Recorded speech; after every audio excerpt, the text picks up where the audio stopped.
Hi friends, അനിയുടെയും നന്ദുവിൻ്റെയും മറ്റൊരു സ്റ്റോറിയിലേക്ക് എല്ലാ കൂട്ടുകാർക്കും സ്വാഗതം. അങ്ങനെ അനാമികയും വേണുവും കേസ് കൊടുത്ത് നഷ്ടപരിഹാരം ആവശ്യപ്പെട്ടതിന്റെ പേരിൽ അത് കൊടുക്കാനെന്ന മട്ടിയിൽ നമ്മുടെ മുത്തശ്ശൻ അങ്ങോട്ടേക്ക് പോവുകയും നഷ്ടപരിഹാരം കൊടുക്കുന്നതിന് പകരം വേണുവിന്റെ മുഖത്ത് നല്ല അടി കൊടുക്കുകയൊക്കെ ചെയ്തിരിക്കുകയാണല്ലോ. ഒരുപാട് സന്തോഷത്തോടു കൂടി തന്നെ നഷ്ടപരിഹാരം മേടിക്കാനായിട്ട് പോയ വേണു നഷ്ടപരിഹാരം പോയിട്ട് നല്ല അടിയും മേടിച്ചുകൊണ്ട് തിരിച്ചു വരികയാണ് കേട്ടോ. വേണുവിനിട്ട് തല്ല് കിട്ടിയെന്ന് അറിയുമ്പോഴേക്കും അനാമിക്കും രേവതിക്കൊക്കെ പിന്നെയും ഭയങ്കര ദേഷ്യമാവുന്നുണ്ട്. ഇനിയിപ്പോൾ നമ്മൾ എന്ത് ചെയ്യും എന്നൊക്കെ ഇങ്ങനെ ആലോചിച്ച് തന്നെ അനാമികയും വീണും ഒക്കെ ഇരിക്കുകയാണ് കേട്ടോ. നമ്മൾ ഇത്രയും അയാളെ നാണം കെടുത്താൻ ശ്രമിച്ചിട്ടും അയാൾക്ക് ഒരു തരി പോലും അനക്കമില്ലല്ലോ അച്ഛാ, ഇനിയിപ്പോൾ നമ്മൾ എന്ത് ചെയ്യും എന്നൊക്കെ ഇങ്ങനെ അനാമിക ചോദിക്കുന്നുണ്ട്. വേണു പറയുന്നുണ്ട്, എന്തായാലും കേസ് കോടതിയിൽ എത്തട്ടെ മോളെ, എന്നിട്ട് ബാക്കി നമുക്ക് തീരുമാനിക്കാം എന്നൊക്കെ വേണു പറയുകയാണ്. അങ്ങനെ മുത്തശ്ശനും അനന്തപുരിയിലോട്ട് തിരിച്ചെത്തുന്നുണ്ട്. ആ സമയത്ത് ജാനകി അവിടെ ഇരിപ്പുണ്ട് കേട്ടോ. എന്നിട്ട് മുത്തശ്ശനോട് വക്കീലിനെ കാണാൻ പോയിട്ട് എന്തായെന്നൊക്കെ ജാനകി ചോദിക്കുന്നുണ്ട് കേട്ടോ. അപ്പോൾ മുത്തശ്ശൻ പറയുന്നുണ്ട്, എന്താകാൻ, അവർ നഷ്ടപരിഹാരം ചോദിച്ചില്ലേ, അതിന് കൊടുക്കേണ്ട നഷ്ടപരിഹാരം തന്നെ ഞാൻ കൊടുത്തിട്ടുണ്ട്, നീ വേണമെങ്കിൽ നിന്റെ മരുമകളെ വിളിച്ച് ചോദിക്കുക എന്നൊക്കെ ഇങ്ങനെ പറയുകയാണ് കേട്ടോ മുത്തശ്ശൻ. എന്നിട്ട് പറയുന്നുണ്ട്, നിനക്ക് നിന്റെ മരുമോളെ ആയിരുന്നല്ലോ ഭയങ്കര ഇഷ്ടം, അവളെ ഭയങ്കര വിശ്വാസമല്ലായിരുന്നോ നിനക്ക്? ഈ വീട്ടിൽ വന്ന മറ്റു രണ്ട് മരുമക്കളെക്കാളും നല്ല മരുമോള് നിന്റെയാന്നായിരുന്നല്ലോ നിന്റെ വിചാരം. ഇപ്പൊ എന്തായി? അവളും അവളുടെ അച്ഛനും കൂടെ ചെയ്തു കൂട്ടിയ കാര്യങ്ങളൊക്കെ നീയും അറിയുന്നില്ലേ? നിന്റെ മോനോട് ഇത്രമാത്രം ക്രൂരത കാണിക്കുന്നവള് നിന്റെ മോനെ സ്നേഹിക്കും നിനക്ക് തോന്നുന്നുണ്ടോ? അവനെ ജയിലിലാക്കിക്കൊണ്ട് പ്രതികാരം ചെയ്യാൻ അവരൊക്കെ ശ്രമിക്കുന്നതെന്നൊക്കെ മുത്തശ്ശൻ പറയുമ്പോഴേക്കും ജാനകി പറയുന്നുണ്ട്, അതിന് ഞാൻ എന്ത് ചെയ്യാൻ പറ്റും? അനിയുടെ കയ്യിലിരിപ്പം മോശമല്ലേ? കല്യാണം കഴിഞ്ഞിട്ട് അവൻ ആ നന്ദുവിന്റെ പിന്നാലെ നടന്നുകൊണ്ടല്ലേ അവർക്ക് ഇത്ര ദേഷ്യമായി പോയത്. തന്നെയല്ല, അവൻ അവളുടെ കരുണ തടിക്കുകയും ചെയ്തില്ലേ, അതിൻ്റെയൊക്കെ ഒരു ദേഷ്യമല്ലേ അവൾ ഇങ്ങനെ കാണിച്ചെന്നൊക്കെ ജാനകി ന്യായീകരിക്കാനായിട്ട് പറയുകയാണ് കേട്ടോ. ഭർത്താവിന്റെ വഴിവിട്ട ബന്ധം ചൂണ്ടിക്കാണിച്ചിട്ടും തനിക്ക് ന്യായമൊന്നും കിട്ടാതെ വരുമ്പോഴേക്കും ഏത് പെൺകുട്ടിയാണെങ്കിലും ഇങ്ങനെയൊക്കെ ചെയ്തില്ലെങ്കിൽ അത്ഭുതമുള്ളൂ. മുത്തശ്ശൻ പറയുന്നുണ്ട്, അങ്ങനെ ഭർത്താക്കന്മാരുടെ സ്നേഹമുള്ള ഒരു പെൺകുട്ടികളും ഇങ്ങനൊന്നും ചെയ്യില്ല ജാനകി. അല്ലെങ്കിൽ തന്നെ അവളുടെ സ്വഭാവത്തെ കുറിച്ചിട്ട് നിനക്കറിയത്തില്ലേ? സ്വന്തം മോനായ അനി നീ ഇങ്ങനെ കുറ്റപ്പെടുത്തുന്നുണ്ടല്ലോ. നിന്റെ മരുമകളുടെ സ്വഭാവം അത്രയ്ക്ക് നല്ല സ്വഭാവമൊന്നും അല്ല. കല്യാണം കഴിഞ്ഞിട്ടും അവളും കണ്ട പയ്യന്മാരുടെ കൂടെ ചുറ്റിക്കറങ്ങി നടക്കുന്നത് പലരും കണ്ടിട്ടുണ്ട്. അത് നീയും അറിഞ്ഞ കാര്യം തന്നെയല്ലേ? കുടുംബത്തിൽ പറഞ്ഞ ഏതെങ്കിലും പെൺകുട്ടി ഇങ്ങനെയുള്ള കാര്യങ്ങളൊക്കെ ചെയ്യുമോ ജാനകി എന്നിങ്ങനെ ചോദിക്കുമ്പോഴേക്കും ജാനകി ഒട്ടും വിട്ടു കൊടുക്കുന്നില്ല കേട്ടോ. ജാനകി പറയുന്നുണ്ട്, അത് പിന്നെ ഇവിടെ ഒരുത്തി ഉണ്ടല്ലോ നയന, അവളുടെ അനിയത്തി കാരണമല്ലേ എൻ്റെ മോൻ്റെ ജീവിതം ഇല്ലാതായി പോയത്.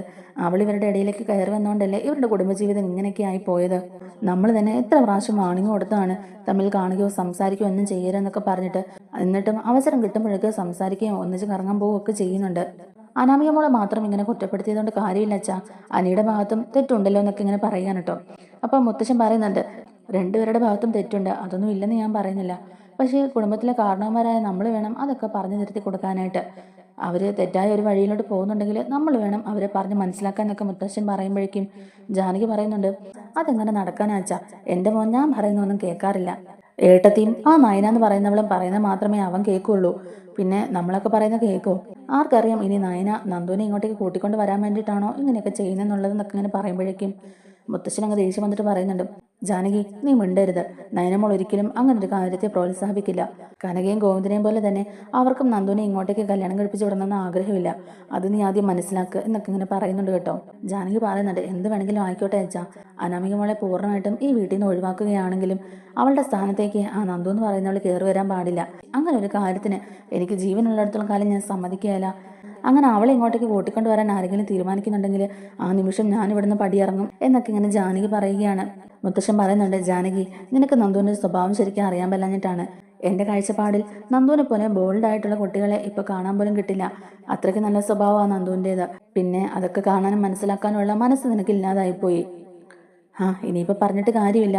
അനാമികയുടെയും അനിയുടെയും കല്യാണത്തിന് മുമ്പ് തന്നെ ഞാനിത് അറിഞ്ഞിരുന്നെങ്കിൽ ഞാൻ എങ്ങനെയും അവരെ ഒന്നിപ്പിക്കാനേ ശ്രമിക്കുള്ളായിരുന്നു. എൻ്റെ കൊച്ചുമോൻ്റെ ഭാവിയല്ലേ ഇപ്പം തുലാസിലായത്. ഇനിയിപ്പം നന്ദുവിന് CA കല്യാണം കഴിക്കാൻ പോവല്ലേ. ആ കല്യാണം പെട്ടെന്ന് നടന്ന അനിയുടെ ഭാഗത്തുനിന്ന് ഒരു ബുദ്ധിമുട്ട് ആ കുട്ടിക്ക് ഉണ്ടാവില്ല. എന്തുകൊണ്ടും നന്ദുവിന് പറ്റിയ നല്ലൊരു ആലോചന തന്നെയാണ് ഇത് എന്ന് അവരെങ്കിലും കല്യാണം കഴിച്ച് സുഖമായിട്ട് ജീവിക്കട്ടെ എന്നൊക്കെ തന്നെ പറഞ്ഞിട്ട് മുത്തച്ഛൻ അവിടെ നിന്ന് പോകുന്നുണ്ട്. ആ സമയത്ത് ജാനകിയാണെങ്കിലും ഇങ്ങനെ കാലിച്ചു തുള്ളി നിൽക്കുന്നുണ്ട്. സ്വന്തം മോന്റെ ജീവിതം ഇങ്ങനെയായി പോയില്ല എന്നൊക്കെ ഓർത്തിട്ട് ജാനകിയാണെങ്കിലും നല്ല വിഷമമൊക്കെ ആവുന്നുണ്ട്. എല്ലാവരുടെ മുമ്പിൽ അനാമിക മോളെ കുറിച്ച് നല്ലത് പറയുമ്പോഴും ജാനകിയുടെ മനസ്സിലും ചെറിയ രീതിക്ക് ഒരു വിഷമമൊക്കെ ഉണ്ട് കേട്ടോ. താൻ ഇത്രത്തോളം അവളെ സ്നേഹിച്ചിട്ടും അവള് എൻ്റെ മോനെതിരെ ഇങ്ങനെ ഒരു കേസ് കൊടുത്തല്ലോ. അവൾ അങ്ങനെ ഒരു പരാതി കൊടുത്തുകൊണ്ടല്ലേ എൻ്റെ മോൻ ഇപ്പം ലോക്കപ്പിൽ കിടക്കുന്നത്. ഇനിയിപ്പം ജാമ്യം കിട്ടിയില്ലെങ്കിൽ എൻ്റെ മോൻ ജയിലിൽ പോകേണ്ടി വരത്തില്ലേ. അനാമിക മോള് ചെയ്തത് ഇച്ചിരി കടുത്ത കൈ തന്നെ ആയിപ്പോയി എന്നൊക്കെ ഇങ്ങനെ ജാനകി ചിന്തിക്കുന്നുണ്ട്. പല സാഹചര്യത്തിലും അനാമിക മോളെ ഞാൻ സപ്പോർട്ട് ചെയ്ത് കൂടെ നിന്നിട്ടല്ലേ ഉള്ളൂ. എന്നിട്ടും അവൾ ഇങ്ങനെയൊക്കെ ചെയ്യണമെന്നുണ്ടെങ്കിൽ ഇവർ പറയുന്നതിലും എന്തെങ്കിലും കാര്യങ്ങളൊക്കെ ഉണ്ടോ എന്നുള്ളത് ജാനകി ആലോചിക്കുന്നുണ്ട്. അവൾക്ക് വേണ്ടിയിട്ടല്ലേ ഞാൻ എല്ലാവരുടെ മുമ്പിൽ ഇങ്ങനെ സംസാരിച്ചതും. എന്തായാലും ഇനി അനാമികമുള്ള കാല് പിടിച്ചിട്ടാണെങ്കിലും വേണ്ടില്ല എൻ്റെ മോനെ ജയിലിലേക്ക് പറഞ്ഞു വിടാതെ കേസ് ഒത്തുതീർപ്പാക്കാനായിട്ട് ശ്രമിക്കണം. അതിനു വേണ്ടിയിട്ട് അനാമികമോളെ പോയി കാണണം എന്നൊക്കെ ഇങ്ങനെ ജാനകി ചിന്തിക്കുന്നുണ്ട്. അങ്ങനെ ഒട്ടും താമസിക്കാതെ തന്നെ അനാമികയെ കാണാനായിട്ട് ജാനകി പോകുന്നുണ്ട്. അങ്ങനെ ജാനകി അങ്ങോട്ടേക്ക് കയറി ചെല്ലുന്ന സമയത്ത് രേവതിയും വേണുവും അനാമികയൊക്കെ കൂടെ സംസാരിച്ചുകൊണ്ടിരിക്കുകയാണ്. അനന്തപുരിക്കാരെ കുറിച്ചിട്ട് തന്നെയാണ് കേട്ടോ അവർ സംസാരിച്ചുകൊണ്ടിരിക്കുന്നത്. അവർ പറയുന്ന കാര്യങ്ങളൊക്കെ കേട്ടിട്ട് ജാനകിക്കാണെങ്കിലും നല്ല ദേഷ്യമൊക്കെ ആവുന്നുണ്ട്. അനന്തപുരിയിലെ സ്വത്തൊക്കെ മോഹിച്ചിട്ടല്ലേ അച്ഛാ നമ്മൾ അവിടെ കയറി പറ്റാൻ നോക്കിയത്. അതിനു വേണ്ടിയിട്ടാണല്ലോ അനന്തപുരിക്കാരെ സ്നേഹം നടിച്ച് വശത്താക്കിയതും. അധികകാലമൊന്നും അവിടെ പിടിച്ചു നിൽക്കാൻ പറ്റില്ല എന്നുള്ളത് എനിക്കറിയാമായിരുന്നു. എന്നാലും ഞാൻ ഒരു കുഴപ്പമില്ലാതെ മുന്നോട്ട് പോയിക്കൊണ്ടിരുന്നതായിരുന്നു. ഓരോ പ്രാവശ്യവും ഞാൻ അവനുമായിട്ട് അടിയുണ്ടാക്കി വരുമ്പോഴും സ്വർണം പാരിതോഷികമായിട്ട് തന്നിട്ടല്ലേ അവരെന്നെ സ്വീകരിച്ചുകൊണ്ടിരുന്നത്. അങ്ങനെ കുറച്ച് നാളും കൂടെ മുന്നോട്ട് പോകുമായിരുന്നെങ്കിൽ നമ്മുടെ ഈ കടങ്ങളൊക്കെ ഒന്ന് തീർക്കാൻ പറ്റിയേനെ. പിന്നെ അവിടെ പ്രശ്നങ്ങളൊക്കെ ഉണ്ടാക്കി ഡിവോഴ്സിന്റെ വാക്കിൽ എത്തിച്ചു കഴിയുമ്പോഴേക്കും നല്ലൊരു കോമ്പൻസേഷൻ മേടിച്ചുകൊണ്ട് തന്നെ അവിടുത്തെ പടിയിറങ്ങി വരണം എന്നൊക്കെ ആയിരുന്നല്ലോ നമ്മൾ ആഗ്രഹിച്ചത്. എന്തായാലും കാര്യങ്ങളൊന്നും അതുവരെ പോയില്ല. അതിനു മുമ്പ് തന്നെ ആ നായനെ എല്ലാത്തിലും ഇടപെട്ട് എല്ലാം കുളമാക്കി. പൈസയായിട്ടും സ്വർണമായിട്ടും നമ്മൾ അവിടുന്ന് കുറെ അടിച്ചു മാറ്റിയിട്ടില്ല അച്ഛാ. അതുപോലെ കുറച്ച് ദിവസം കൂടെ അവിടെ പിടിച്ചു നിൽക്കാൻ പറ്റുമായിരുന്നെങ്കിൽ നല്ലതായിരുന്നു എന്നൊക്കെ അനാമിക പറയുമ്പോഴേക്കും വേണു പറയുന്നുണ്ട്, ഇനിയിപ്പോൾ അത് പറഞ്ഞിട്ട് കാര്യമില്ലല്ലോ മോളെ. നമ്മൾ ചെയ്ത കള്ളത്തരങ്ങളൊക്കെ അവളുമാർ കൈയോടെ പൊക്കിയില്ലേ. അവളുമാരുടെ കയ്യിൽ അതിനൊക്കെ തെളിവും ഉണ്ടായിരുന്നല്ലോ. ആ മാല മോഷണം പോയതിന്റെ പിന്നിലെ കാര്യങ്ങൾ തന്നെ മോളൊന്ന് എടുത്തു നോക്കിക്കേ. ആ നായനെയും നവ്യയും കൂടിയിട്ടാണ് ഇതെല്ലാം വെളിച്ചത്ത് കൊണ്ടുവന്നത്. അന്ന് ആ നവ്യയുടെ വയറ്റി വളരുന്ന കുഞ്ഞിനെ കൊല്ലാൻ വേണ്ടിയിട്ടല്ലേ നമ്മൾ ആ പാലി വിഷം ചേർത്ത് വെച്ചത്. അതും അവർ കണ്ടുപിടിച്ചു. പോരാത്തിന് മോളുടെ പേരിൽ ഒരു പ്രോപ്പർട്ടിയൊക്കെ ഉണ്ടെന്നൊക്കെ പറഞ്ഞല്ലോ നമ്മള്. അതും അവർ അവസാനം കണ്ടുപിടിച്ചില്ലേ. എല്ലാം നമുക്കെതിരെ വന്നോണ്ടാ മോളെ നമുക്കൊന്നും ചെയ്യാൻ പറ്റാതെ പോയത്. എന്തായാലും സാരമില്ല മോളെ, നിയമപരമായിട്ട് ഇപ്പോഴും അനിയുടെ ഭാര്യ തന്നെയാ നീ. അതുകൊണ്ട് നല്ലൊരു കോമ്പൻസേഷൻ നമുക്ക് മേടിച്ചെടുക്കാൻ പറ്റും എന്നൊക്കെ തന്നെ പറയുന്നുണ്ട് കേട്ടോ. അപ്പോഴേക്കും രേവതി പറയുന്നുണ്ട്, ആ വക്കീലിനെ ഒന്നും കൂടെ പോയി കാണണം വേണു കേട്ടാ. എന്നിട്ട് കാര്യങ്ങളൊക്കെ എത്രയും പെട്ടെന്ന് തന്നെ ഒത്തുതീർപ്പാക്കാൻ നോക്കണം എന്നൊക്കെ പറയുകയാണ്. മോളെ, കോമ്പൻസേഷനായിട്ട് കോടികൾ അവിടുന്ന് കിട്ടും. അത് മൊത്തം എടുത്ത് ചിലവാക്കാതെ മോളുടെ ജീവിതം കൂടെ ഒന്ന് സെറ്റിൽഡ് ആക്കാൻ നോക്കണം. കുറച്ച് ക്യാഷ് ബാങ്കിൽ ഡെപ്പോസിറ്റ് ചെയ്യണം എന്നൊക്കെ പറഞ്ഞു കൊടുക്കുന്നുണ്ട് കേട്ടോ രേവതി. അപ്പൊ ഇതൊക്കെ കേട്ടോണ്ട് നിൽക്കുന്ന ജാനകിയാണെങ്കിലും നല്ല ദേഷ്യം വരുന്നുണ്ട്. ജാനകി മനസ്സിൽ ഓർക്കുന്നുണ്ട്, അപ്പൊ ഇത്രയും നാളും ഇവൾ എന്നെ ചതിക്കുമായിരുന്നല്ലേ. ഏട്ടത്തിയും നയനയൊക്കെ പറഞ്ഞത് സത്യങ്ങളായിരുന്നു അല്ലേ. ഇവളും ഇവളുടെ അച്ഛനും അമ്മയും കൂടിയിട്ടാണോ തറവാട്ടിൽ അത്രയും പ്രശ്നങ്ങളൊക്കെ ഉണ്ടാക്കിയത്. പാലിൽ വിഷം കലർത്തിയതും മാല മോഷണം പോയതിൻ്റെയൊക്കെ പിന്നിൽ ഇവള് തന്നെയാണല്ലേ. ഇവളെ മനസ്സിലാക്കാൻ ഞാൻ ഒരുപാട് വൈകിപ്പോയി. പാവ എൻ്റെ അനിമോന്റെ ജീവിതത്തിലോട്ട് ഇവള് വന്നേ പിന്നെ അവൻ സ്വസ്ഥത എന്താണെന്ന് അറിഞ്ഞിട്ടില്ല. എൻ്റെ മോന്റെ ജീവിതം കളഞ്ഞു കുടിച്ചവളാ ഇവള്. എന്തായാലും ഇവളെ ഞാൻ വെറുതെ വിടുന്നില്ല എന്നൊക്കെ ഇങ്ങനെ ആലോചിച്ചുകൊണ്ടിരിക്കുകയാണ് കേട്ടോ. അപ്പൊ അനാമിക പറയുന്നുണ്ട്, എൻ്റെ അമ്മായിയമ്മ ഒരു മൂശാട്ട സ്വഭാവക്കാരിയൊക്കെയാണ്. എന്തൊക്കെ പറഞ്ഞാലും അനിയുടെ അമ്മ ഇപ്പോഴും എന്നെ സ്നേഹിക്കുന്നുണ്ട്. അവരെ എനിക്ക് ഭയങ്കര ഇഷ്ടമാണെന്ന് അവര് വിചാരിച്ചേക്കുന്നത്. എൻ്റെ കള്ളത്തരങ്ങളൊക്കെ ഒന്ന് മൂടി വെക്കാനും എന്നെ സപ്പോർട്ട് ചെയ്യാനും ഒക്കെയാണ് അവര്. അന്നേരത്തേക്ക് വേണു പറയുന്നുണ്ട്, അവരൊരു കണക്കിന് നിന്റെ കൂടെ നിൽക്കുന്നത് നല്ലതായിരുന്നു മോളെ. നിന്റെ കള്ളത്തരങ്ങളൊക്കെ മൂടി വെക്കാനും നിനക്ക് വേണ്ടിയിട്ട് സംസാരിക്കാനും ആ വീട്ടിൽ ഒരാളെങ്കിലും ഉണ്ടായിരുന്നല്ലോ. അതെന്തായാലും നന്നായി, അതുകൊണ്ടും പ്രയോജനം ഉണ്ടായി എന്നൊക്കെ ഇങ്ങനെ വേണു പറഞ്ഞ് ചിരിക്കുന്നുണ്ട്. അതും കൂടെ കേൾക്കുമ്പോഴേക്കും ജാനകിക്ക് ഒട്ടും സഹിക്കാൻ പറ്റുന്നില്ല കേട്ടോ. ജാനകി മനസ്സിൽ വിചാരിക്കുന്നുണ്ട്, ആഹാ അപ്പം അങ്ങനെയാണല്ലേടി.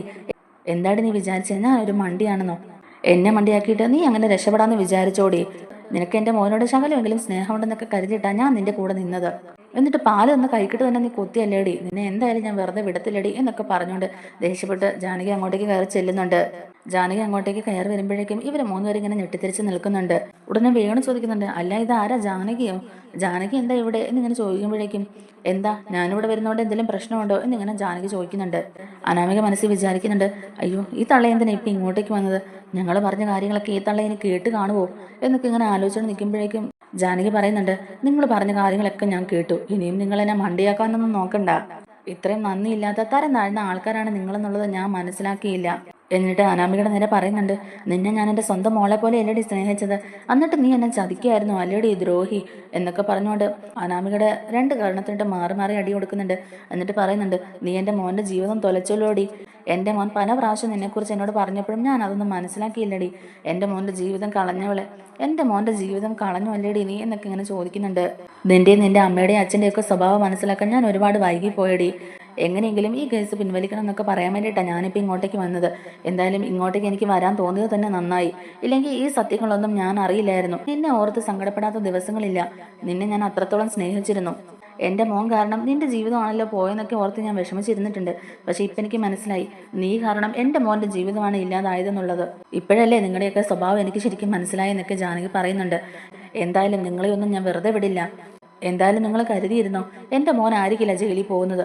നിങ്ങൾ മൂന്നുപേരും ആയിരിക്കും ജയിലിൽ പോകുന്നതെന്നൊക്കെ ജാനകി ദേഷ്യപ്പെട്ട് പറയുന്നുണ്ട്. എന്നിട്ട് അനാമികയോട് പറയുന്നുണ്ട്, ഇത്രയും വിഷം ചീറ്റുന്ന പാമ്പായിരുന്നു നീ എന്ന് ഞാൻ മനസ്സിലാക്കിയില്ലല്ലോടി. എൻ്റെ മോൻ്റെ ജീവിതം ഇല്ലാതാക്കി അതിനെ ഞാൻ കാണിച്ചു തരാവിടെ എന്നൊക്കെ പറഞ്ഞിട്ട് ജാനകി അവിടെ നിന്ന് ഇറങ്ങി പോവുകയാണ്. ജാനകി അങ്ങനെയൊക്കെ പറഞ്ഞ് ദേഷ്യപ്പെട്ടിട്ട് ഇറങ്ങി പോയി കഴിയുമ്പോഴേക്കും അനാമികയും വേണു രേവതിയും കൂടെ സംസാരിക്കുന്നുണ്ട് കേട്ടോ. അവർക്കൊക്കെ ചെറിയ പേടിയാവുന്നുണ്ട്.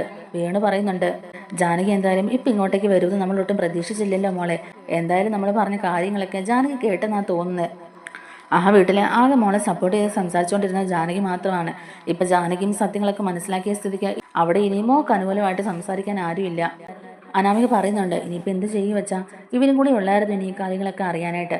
അവർ പറഞ്ഞു ഇനിയിപ്പം കോടതിയിൽ നമുക്കെതിരെ ആവുമോ കാര്യങ്ങളെല്ലാം, നമ്മളെ ഇനി ഇവർ ജയിലിലാക്കുമോ വച്ചാൽ എന്നിങ്ങനെ അനാമിക ചോദിക്കുന്നുണ്ട് കേട്ടോ. അപ്പോൾ വേണു പറയുന്നുണ്ട്, ഏയ് അങ്ങനെയൊന്നും ഇല്ല മോളെ, മോൾ അങ്ങനെയൊന്നും ഓർത്ത് പേടിക്കണ്ട. നമ്മളല്ലേ ആദ്യം അനിക്കെതിരെ കേസ് കൊടുത്തേക്കുന്നത്. അതുകൊണ്ട് എന്തായാലും അനിയെ റിമാൻഡ് ചെയ്യും. എന്തായാലും ഇക്കാലത്ത് സ്ത്രീകൾ പറയുന്നതേ മുഖവിലയ്ക്ക് എടുക്കുകയുള്ളൂ. അതുകൊണ്ട് മോളെ ഉപദ്രവിച്ചതിൻ്റെ പേരിൽ അനിയെ അവർ ജയിലിലാക്കും. ബാക്കിയൊക്കെ നമുക്ക് വരുന്നിടത്ത് വെച്ച് കാണാം മോളെ എന്നൊക്കെ തന്നെ വേണു പറയുന്നുണ്ട്. അങ്ങനെ അവരാകെ ടെൻഷൻ അടിച്ചിരിക്കുന്നുണ്ട് കേട്ടോ. എല്ലാം കൈവിട്ട് പോകുമോ എന്നുള്ളൊരു പേടി അനാമിയുടെ മനസ്സിൽ